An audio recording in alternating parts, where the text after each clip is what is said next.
नमस्कार, एनसीआर समाचार में आपका स्वागत है। पानी विवाद में भाई ने भाई पर चलाई गोली, एक की मौत, बीच बचाव करने आई मां भी घायल। भागलपुर जिले के नौगछिया के परबत्ता थाना क्षेत्र के जगतपुर में पारिवारिक विवाद में एक भाई ने दूसरे भाई को गोली मार दी। घटना में विश्वजीत की मौत हो गई, जबकि जयजीत गंभीर रूप से घायल है और उसे पटना रेफर कर दिया गया है। बीच बचाव करने आई मां चीना देवी भी घायल हो गयी। मामला गुरुवार सुबह का है, जब पानी को लेकर विवाद हुआ। चश्मदीदों के अनुसार नौकर द्वारा पानी देने के दौरान कहासुनी हुई, जो बढ़ते बढ़ते हिंसक हो गई। आरोपी ने घर से पिस्तौल लाकर भाई पर गोली चला दी, जिससे उसकी मौके पर ही मौत हो गई। घटना की सूचना मिलते ही नौगछिया पुलिस मौके पर पहुंची और जांच शुरू कर दी। मृतक गृह राज्य मंत्री नित्यानंद राय का भांजा था, जिससे मामला हाई प्रोफाइल बन गया है। एफएसएल की टीम जाँच में जुटी है और पुलिस सीसीटीवी फुटेज खंगाल रही है।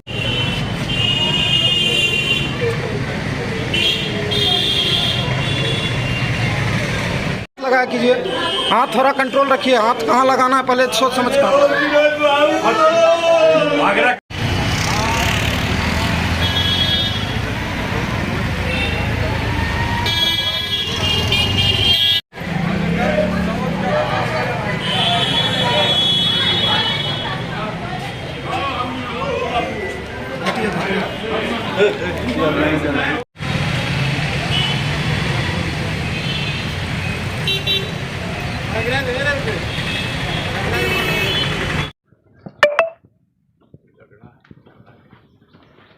जगतपुर में गोलीबारी सुबह हुई, एक की मौत और कई घायल बताए जा रहे हैं, क्या कुछ मामला है? देखिए, सुबह हम लोगों को आज सूचना प्राप्त हुई कि परबत्ता में जगतपुर गांव में दो भाइयों में आपस में गोली चला दी है एक दूसरे पे।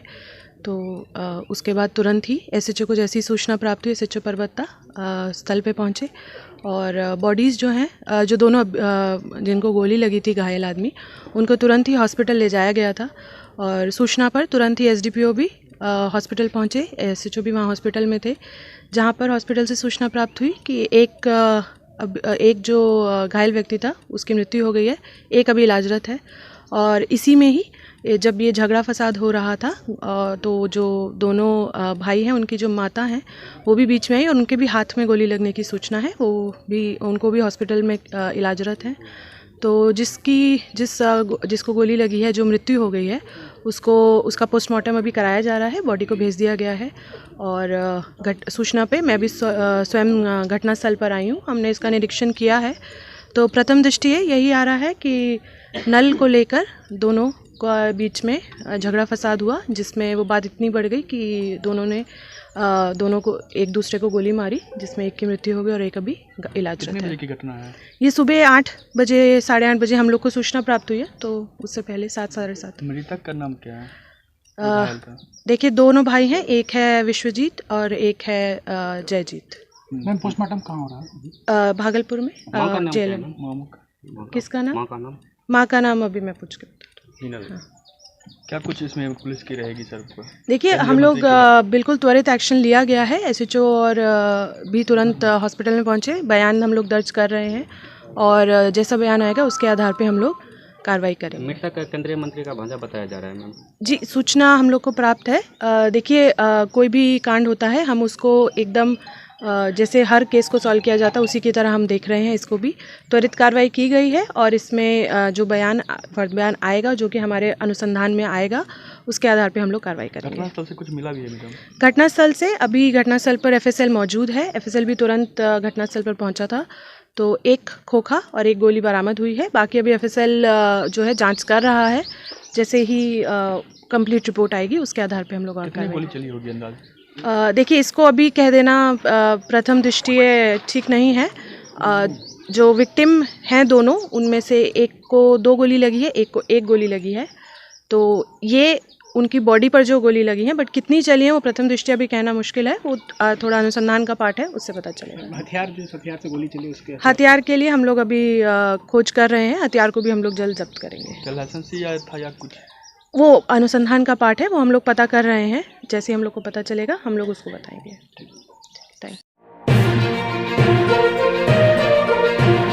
फंदे से लटककर युवक ने की आत्महत्या, पुलिस जांच में जुटी। भागलपुर के मंदरौजा स्थित प्रेमचंद्र छात्रावास के सामने एक युवक ने फंदे से लटककर आत्महत्या कर ली। घटना के बाद स्थानीय लोग और पुलिस मौके पर पहुंची और जांच शुरू कर दी। मृतक की पहचान मनोज राम के रूप में हुई है, जो 3 भाइयों में सबसे छोटा था। परिजनों के मुताबिक सुबह 10 बजे उसने चाय पी और फोन कर बताया कि खाना बन गया है और खाना खाकर बाजार जाना है। इस दौरान दुकान का एक कर्मचारी आया और दरवाजा खटखटाया, लेकिन कोई जवाब नहीं मिला। जब परिजन ऊपर से नीचे आए और दरवाजा खोला तो मनोज को फंदे से लटका पाया। आत्महत्या के कारणों का अब तक पता नहीं चल पाया है। पुलिस ने FSL टीम को बुलाकर जांच शुरू कर दी है और मामले के हर पहलू की पड़ताल की जा रही है।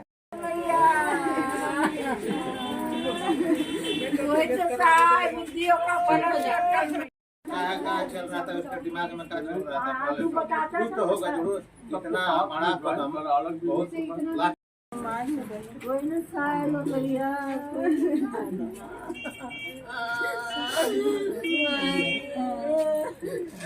ना मिली जानकारी मिली आपको? हम दुकान पर थे, वो घर से फोन आया वाइफ का, ऐसा ऐसा हो गया, तो वही आए तो मरने वाले जो हैं वो उनका नाम क्या है? मनोज कुमार सिंह। कितना उम्र होगा? 32-33। क्या कारण? शादीशुदा थे? क्या कारण रहा जो किस तरह की? अभी हम लोग को कुछ ऐसा जानकारी है नहीं। सुबह वो जगह थे, मंदिर वगैरह गए थे? हाँ, तो 10 मिनट पहले सब्जी वाले बोले, तुरंत 10 मिनट पहले वो सब्जी लिया है, पूजा करके आया, सब्जी लेकर अंदर गया है, वही 10-15 मिनट बाद पे हल्ला हो गया। यहाँ इनके साथ कौन कौन रहते थे? हम लोग पूरा परिवार नीचे ही रहता था, गोडाउन नीचे थाना में रहा। अच्छा। तो देख रेख वही करता तो सारा काम आप लोग का साथ में चलता था? हाँ। क्या चीज काम है आप लोग का? सॉस नूडल्स वगैरह का होलसेल काम। आपका क्या नाम हुआ? राकेश कुमार सिंह। कितने भाई हैं आप लोग? 3 भाई। खबर का असर। मायागंज अस्पताल में अव्यवस्था के बाद DM ने दिए निर्देश। भागलपुर। होली के बाद जवाहरलाल नेहरू महाविद्यालय अस्पताल मायागंज में मरीजों की अचानक बढ़ी भीड़ से व्यवस्था चरमरा गई। मुख्य समस्या पर्ची काटने में देरी रही, जिससे मरीजों को काफी परेशानी हुई। मामले को लेकर जिलाधिकारी डॉक्टर नवल किशोर चौधरी ने स्पष्ट किया कि काउंटर पर टेक्निकल समस्या के कारण यह स्थिति बनी, लेकिन अब व्यवस्था सुधार ली गई है। इमरजेंसी मरीजों को प्राथमिकता दी जा रही थी और डॉक्टरों के साथ बैठक का समाधान निकाला गया। मीडिया में खबर चलने के बाद प्रशासन हरकत में आया और अब भविष्य में ऐसी समस्या से बचने के लिए विशेष ध्यान देने का निर्देश दिया गया है। उसको मैंने समाचार पत्रों के माध्यम से मैंने देखा है और हमने अपने टीम को निर्देश दिया है कि सॉफ्टवेयर में कुछ इशूज हैं जिसके कारण से पर्ची में दिक्कत हो रही है, उसको रिजॉल्व आज भी उसने कराया होगा। और हमने ये निर्देश दिया है कि हम लोग ट्रायल बेसिस पे कि जो मरीज़ हमारा ज़्यादा सीरियस है उनको हम पहले देखें, भले लाइन में उनका नंबर कब है उससे इम्पॉर्टेंट नहीं है, तो सीरियसनेस के आधार पर भी हम लोग मरीज़ को देखें ताकि मरीज़ों को यह असुविधा नहीं हो और हम उसको ठीक कराते हैं। Thank you sir.